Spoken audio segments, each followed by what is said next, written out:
Hello,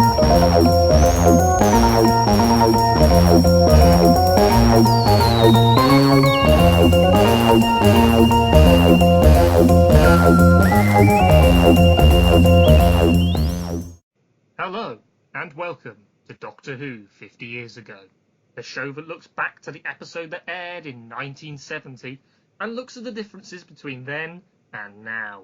This week, Malcolm Hulke's The Silurians, episode 2, which has an angry director, but isn't angrily directed. I am Ben. I am Luke. And I'm Nick. And here we are, and here we go into the news from 1970. On Monday the 2nd of February, Nixon sends a budget proposal to Congress. You know, those ones where every year Congress gets funded, which cuts the space program and raises money for welfare programs instead. And said welfare program would be the welfare system that was proposed under Kennedy and introduced under President Johnson, the whatever it's called healthcare bill. Sorry, we're not American. Which created the thinnest safety net possible to allow Americans to perhaps not die, but instead be crippled with debt, or something like that. So it's nice to know that the Americans are now sticking with it. Yeah, and the fact that they've reached 1970, they've gone to the moon, and immediately, let's cut the funding for the space program. We've done the bit that we needed to do.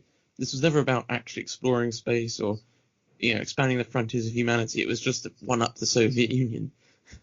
Wasn't it, really? And also, the moon turned out to not be that interesting. At the time, there have been advances now in 50 years since that... Yeah. I mean, everybody knows that the moon is made of cheese. And I think this approach reflects current, let's say, right-wing actions at the moment, which is to appeal to the lower classes by advocating increases in certain spending on welfare or care or whatever. Here, Nixon is, giving money for the welfare programs.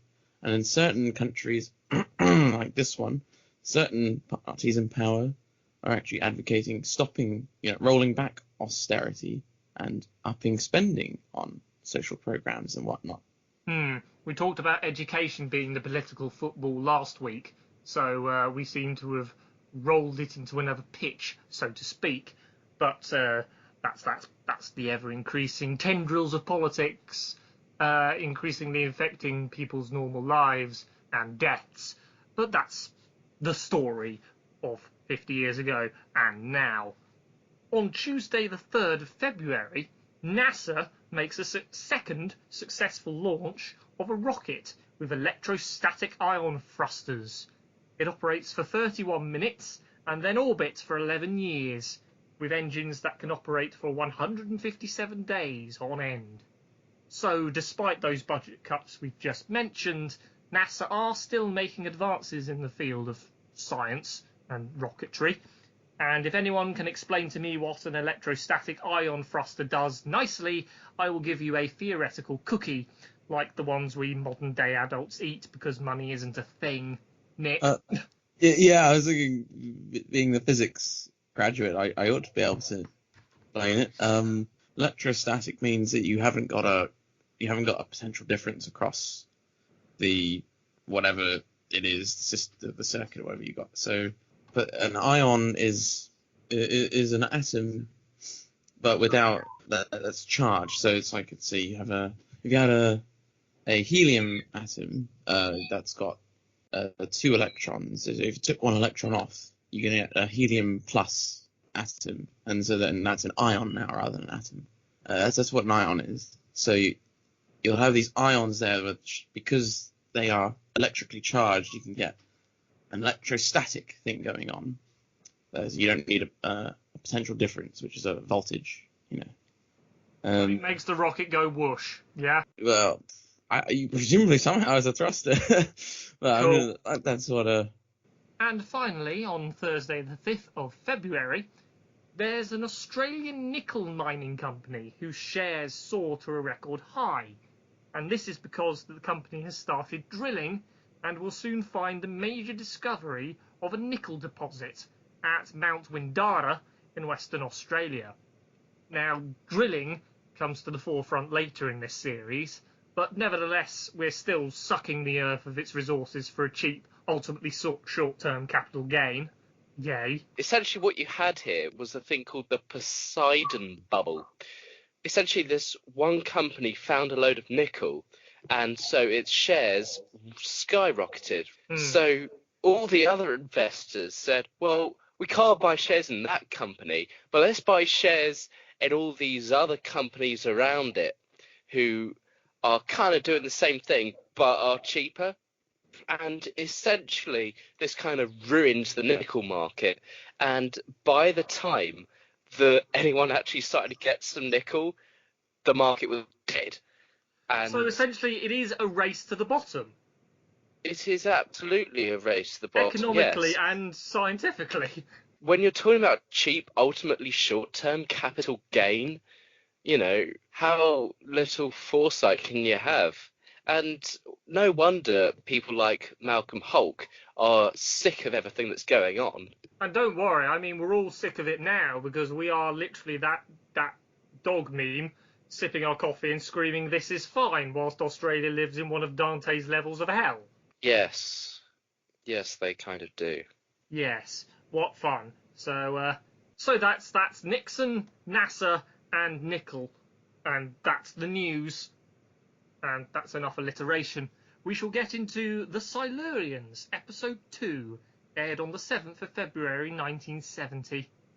Unlike the Daleks, or the evil of the Daleks, which fully revealed the villains of the piece and set the stakes in Episode 2, the stakes in Episode 2 of The Silurians are still not fully revealed. Instead, we delve further into the mystery of cave monsters sucking power from a nuclear power station, and find quislings and angry directors. And that's what I like about this serial. Its pacing, although glacial as we described it last week, I still think it's on point.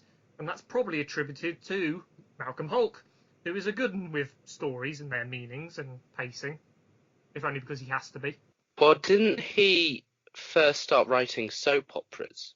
I think he did, yeah. It would also explain how he's able to keep this sort of thing going with enough ideas to keep it going. Yes, it demonstrates a mastery of the television medium in that you're able to serialise. Absolutely, that's what Very you need little. to do in this year. And he has a fair few characters in his stories, doesn't he? There's never just a handful of characters. He's managing to keep all these spinning plates going at once, isn't he? Although we do see the same characters again and again and again.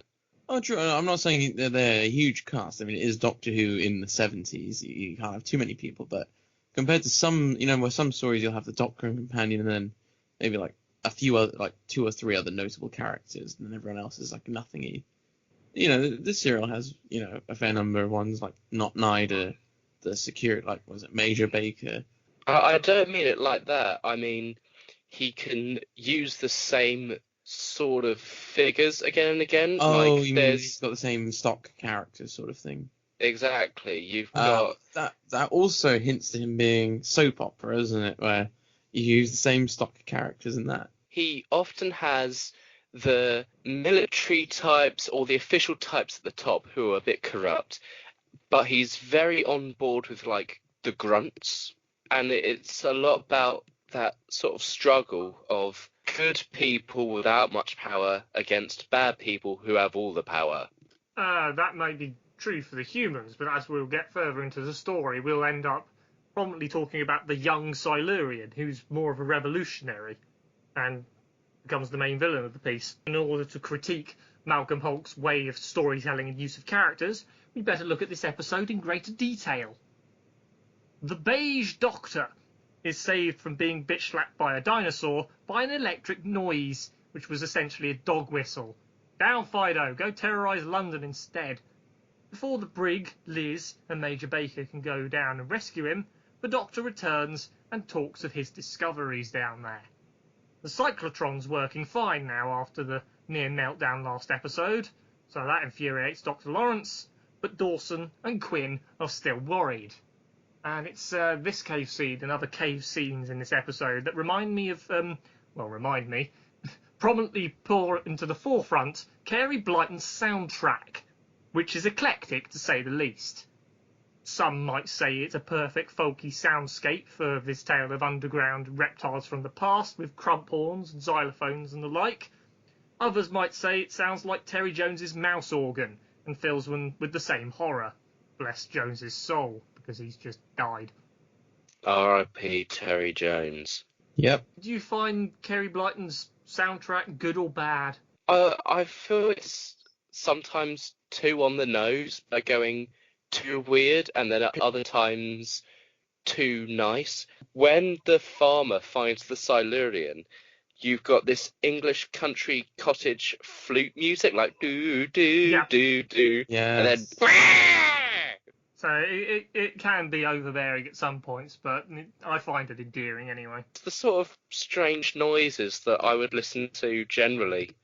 You know, I do like a bit of synthy beeping, and this has that in spades. I can't complain. It's at least trying something different, and when it's, I do like how disorientating it is when it's with the Silurian, but I do agree with Luke that it's not the best score, obviously. Return to the point of the podcast. How can we place this in 50 years ago time? Segan Akinola, who's more background music-y than Murray Gold's triumphal orchestral score for anything. Exactly. Although what I would say is this sort of backgroundy, or at least not the sort of music that you would, unless you're Luke, wouldn't necessarily listen to for your own accord. Say this doesn't blend into the background, but Segan Akinola's does. So I think that's interesting. That if you want to go a little bit weirder and less orchestral, it has to be more in the background than this, where it really comes into the foreground, like that sort of like, you can't ignore that when it's that right in your face, can you? No, I can't ignore it in the edit. Thanks. Well, that teaches me for putting Carey Blyton in the show. In the 60s, you ended up with a lot of psychedelic organ music. And in the 70s, you got a lot of this too once you got the whole prog scene. It's kind of relating to a more general pop sound. Well, it was more rocky sound that you would kind of expect from that era musically. Nowadays, we expect television and film to have an orchestral soundtrack.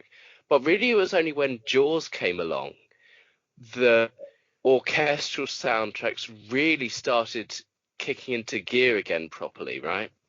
John Williams really did a number on that one. 70s wise and 60s wise, which this sort of still is, it does make a lot of sense to have a synthy beeping one, and nowadays a more orchestral one. They're both very much products of their time. The brig, unit soldiers, the doctor, and Major Baker go into the caves, and Major Baker finds a reptile creature who he shoots at before being slapped by the dinosaur, before he gets called away again for being too friendly. Baker's wounded in action and gets a shot of morphine. We discover the creature is walking wounded also, but given Vietnam, it's nice to see actual field first aid being given, which reinforces the show's modern down-to-earth status. Oh, and Baker shot first, because that's the military mind, of course. There's a quote by Baker. He says, "We won't shoot until we see the whites of its eyes." And I put hyphen yellows because lizards have yellow eyes. But that made me realise that it's deliberately trying to sound bloodthirsty and invoke an image of what people had at the time rather than being amusing. So you see the whites of his eyes is more reminiscent of the Boer War in the early 1900s. So it's interesting to see that quote particularly is so embedded in the military mind that you can simply pop it out as an easy bit of saying, "Oh, look, the military is the mad shooty one." So I suppose that's down to Hulke's characterisation of the military mind. Well, I thought I was reading it as more making him sound a bit more upper class, as in, hunting spirit, they like to go hunting for animals. That is also valid, yeah. That's what and so obviously to make him look unsympathetic, especially to make sure, hey, look, the not alien thing is actually not a bad guy. You know, he was attacked first. It's not his fault that he lashed out in defence. As the Doctor quickly points out, yeah. So I think it's definitely not there for laughs. It's there to make you think this is a bad guy. I really have bought into this atmosphere that feels really tense and awful and claustrophobic. You feel like you're under a mountain. It's great. Yeah. Excellent. Well, let's escape from the mountain to the moors, because that's where the reptile creature has escaped to. The Doctor examines the reptile's blood and is baffled because it's reptilian. The reptile beds down for the night at a farm, and there are POV shots of him, which are lovely, because you're holding your alien back, especially as there are another 5 episodes after this, which is all pacing and plotting and specialities of Malcolm Hulke's writing. Quinn, meanwhile, has gone absent without leave, apparently to a cottage that he lives in nearby. Except he hasn't, because he's gone to the caves, and he's meeting with and talking with another possible reptile intelligence in its lair in the caves. They are apparently responsible for draining the power from the cyclotron, whilst Quinn wants scientific knowledge in return. Quinn, more like quizzling. Quinn has to have Silurians embed him in that red mist for him to enter, right? Yeah. However, the Silurians can just look at it with their third eye. Quinn has a headlamp on as opposed to that third eye. To me, that's where the spiritual third eye should be, right? Yeah. We all know that Barry Letts was a massive Buddhist. The fact that there's something technological there rather than something natural, I think, is a big divide between the Silurians and the humans. That's telling that visually. That we have to really adapt ourselves to go down there. And they have this interesting and really useful built-in way of interacting with the world that we are completely incapable of. Their psychic third eye and its apparent ability to control the movement of Quinn towards the Silurian base, although that subtext can also be very tenuously linked to how the Martians controlled the very proto-ape Earthlings that they stole in Quatermass and the Pit. Stop screaming, Nigel Neal, I know. Why is this so Quatermassy? Because it was one of the main points, as we discussed, that outgoing producer Derek Sherwin wanted to do, because that's their only Earth-type story that they could immediately think of in the fifth floor of the BBC. Remember, Luke, we said that, this is more of a throwback to the 50s than an augur of what was to come in the 70s, you know. At least in terms of it being more gritty and darker and more serious, it was a pretty good predictor of how the way the decade was going to go, though, at least. That shot with the Silurian wouldn't work in black and white, I don't think. It needs that colour so you can actually see it's the sun. And then for those watching in black and white, you get Carey Blyton to insinuate that it's an early dawn of a new day with his English country music.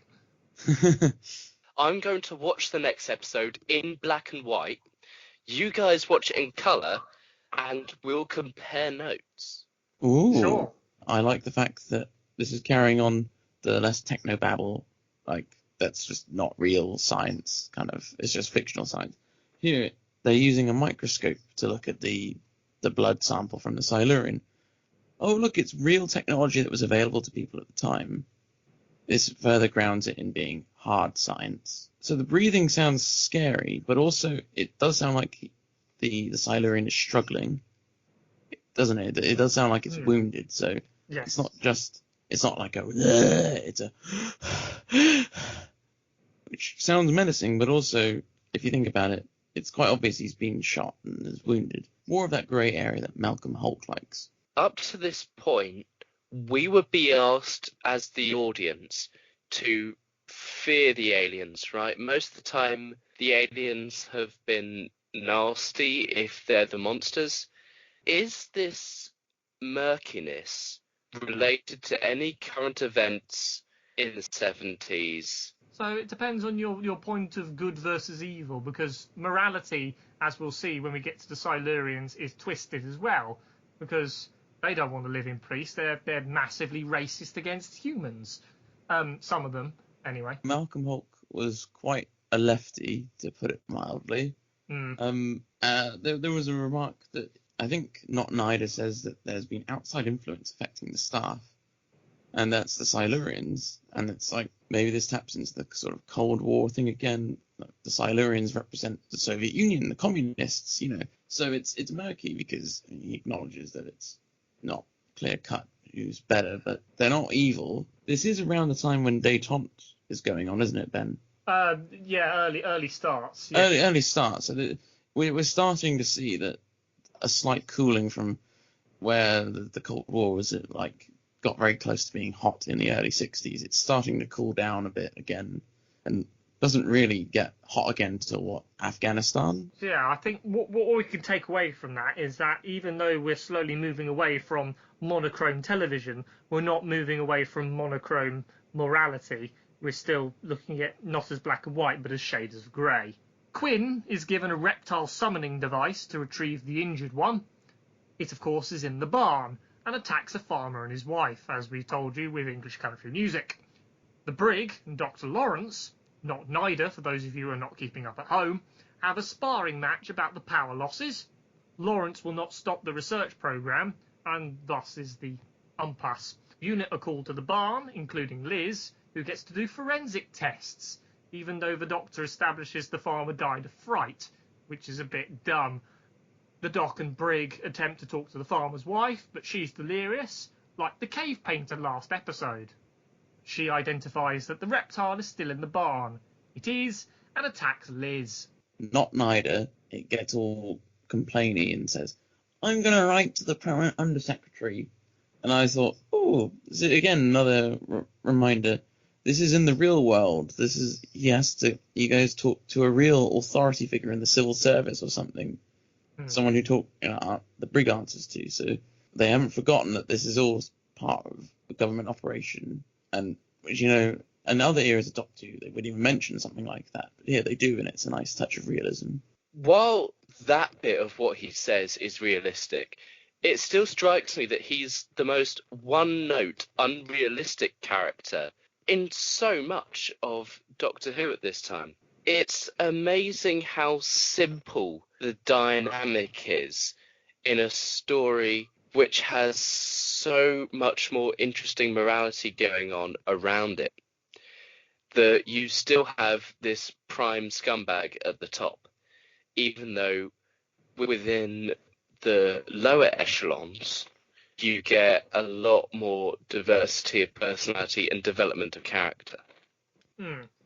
You can get these great story points from these one-note characters. It's just based on the scenario that you put them in, and there are no end of scenarios unless you're getting a bit thin on the ground, having done the show for 50 plus years or something.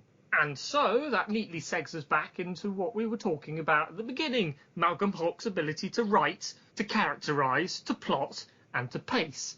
And all these are evident in this episode of Doctor Who 50 years ago. Thank you very much for listening. You can find us on Blogspot, which redirects to iTunes. Leave positive comments there, it helps. You can also find us on Facebook and YouTube, where you can like, comment and subscribe. And Google+, if that's still a thing. We shall be back next week with the Silurians episode 3, where we hope not to get slapped by a reptile. Until then, I've been Ben. I've been Luke. And I've been Nick. Thank you, and goodbye.